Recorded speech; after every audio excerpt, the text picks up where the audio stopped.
good morning mga kaabyanan. Nari naman kita subong sa atong panibag-ong pagbasa sa mga problema nyo. Diri lang sa programa namon nga, problema mo, solusyonan ko. Kagkaupod natin liwat si Papa Bok nga magahatag sa advice kag solusyon sa inyo nga mga problema. Papa Bok, pasok!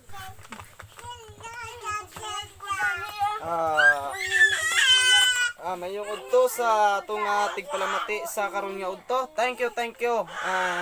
Kapanyaga na bala ang tanan kay nagutom na ang inyo Papa Bok. Ay, Papa Bok, ha? Ano subong ang aton nga sino bala ang sindirta sa karon nga udto, doktora? Ang aton nga sender subong nga adlaw ang hatagan naton sa solusyon. Okay. Amo si Apyul Uga. Aba, sa ngalan pa lang masaya na. Si Apyul Uga ang problema niya.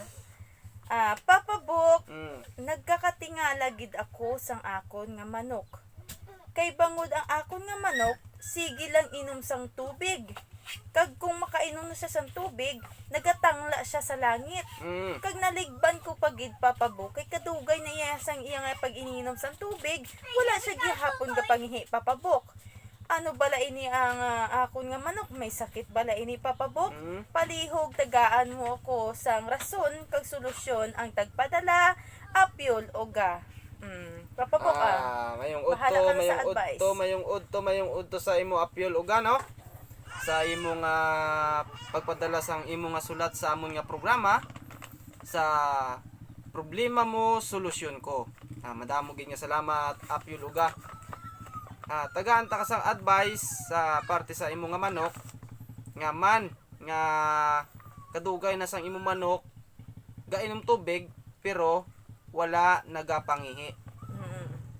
Ang matag kong advice mo nga Mayo amo ni tani pamati ka sa TV kag pwede mo kami malantaw sa radyo. Live kami sa radyo subong kag mabatian kami sa TV. Subong tagaan tasang Papa Bok, sorry. Aton nga iuna sa iya kung nga man ano ang rason kung nga man inom ang iya manok kag nagatangla sa langit. Ang unang rason nga nagatangla ang imo nga manok nga kung mag-inom gatangla. Kag kadugay na sang iniinom sang manok mo, wala gihapon ka pangihi Papa Bok. Good. Unang problema mo areo. Tagaan ta ka sang advice tani sunod mo ining advice ko. Ang imo nga manok mayo TI na dapat paimnon mo sang tubod sang butong nga lubi para maghumok ang ihiya. Nabatian mo Apyul Uga ang akon nga unang advice sa imo, di ba? Apyul Uga ha, pagpamati ka sa TV kag magalantaw ka sa radyo live kami. Amo to ang unang rason. So Papa Bok, ang isa pa nga gatangla ang manok tapos inom.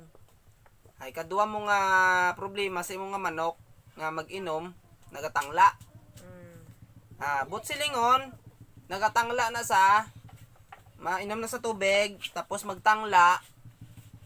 Gatangla na sa kay nga man nagapangamuyo pagid sa aton nga mahal nga Ginoo kung san usa mangihi. Amo na ang iya nga problema man sang manok mo.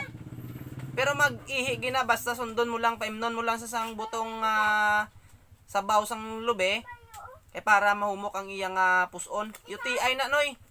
UTI na. Siguro Papa Bok pala inom ini sang soft drinks ang iyang manok ano? Siguro. Kaya siguro social ini si Apyul Uga nga nag-UTI ang iyang manok bangod sa soft drinks. Siya lihog lang Apyul Uga. Sundon mo ang advice ni Papa Bok kay makabulig ina sa imo nga manok ha. Okay. God bless sa kay Apyul Uga. Okay. Madamo gid nga salamat sa imo pagpadala sang sulat sa among programa. Problema mo, solusyonan ko. Thank you. Mayong udto sa imo Apyul Uga. Live kami karon sa radyo. Kag mabatian kami sa TV. Pakibukas sa inyong mga TV kag buksiyo man ang inyong radyo kay makita yo kami dira. Madamo nga salamat sa inyo. Bye! God bless. Sana matuwa pa kayo.